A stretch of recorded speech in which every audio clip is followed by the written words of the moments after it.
एक माता आती है, मैया आकर के हमको बोलती है कि हमें आपसे दीक्षा लेनी। कथा सुनी, कथा में भैया 7 दिन तो सबको जोश आ ही जाता है, वो अलग बात है 7 दिन बाद फिर टाटा बाय बाय, फिर पूरा जीवन भर भी कई लोगों की तो शक्ल नहीं दिखती, पर 7 दिन में तो खूब जोश आ जाता है। तो मैया बोली हमको आपको गुरु बनाना।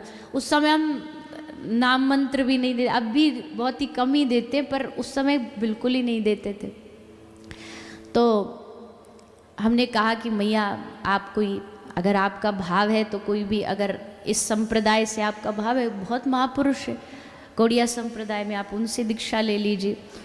बोले नहीं नहीं, हम तो आप ही कथा सुनते थे, आप ही से मन था, पर अब क्या करें, दिल टूट गया हमारा तो, पर चलो कोई बात नहीं। वैसे हमने एक तो बनाए थे गुरु, तो हमने एक का एक तो बनाए थे, तो फिर हमारा नंबर काहे को लगा रही हो।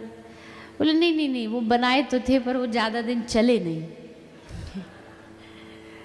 तो हमने कहा क्यों नहीं चले। बोले हमने दीक्षा ली और 6 महीने बाद गुरुजी परलोक सिधार गए।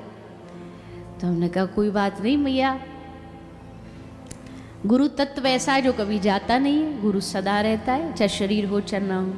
बोले ठीक है, अब ये बातें तो किताबों में बढ़िया लगती हैं, असल में तो मन नहीं लगा हमारा, हमने दूसरे बना लिए। मैंने दूसरे बना लिए।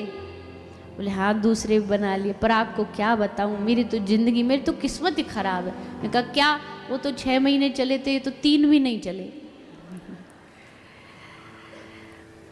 पर मैंने भी ठान ही ली, बोले भगवान तू जितनी परीक्षा लेगा तो मैं भी पीछे नहीं हटूंगी। मैंने तीसरे बनाए, पर आपको क्या बताऊं, मैंने 5 गुरु बदले और 5 की 5। अच्छा यहाँ तक तो ठीक था। बोली अब मेरा मन 6वां आपके लिए कर रहा है।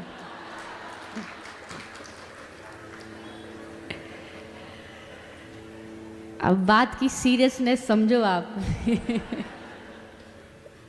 मतलब वो दीक्षा लेने नहीं आई है, वो हमारी टिकट कटवाने आई है कि 6वें नंबर पर आप हो, हमारी निगाहें आप पर है। कहा मैया 5 गुरु बदल दिए, 5 में तेरा तो एक बाल भी नहीं उखड़ा सर का।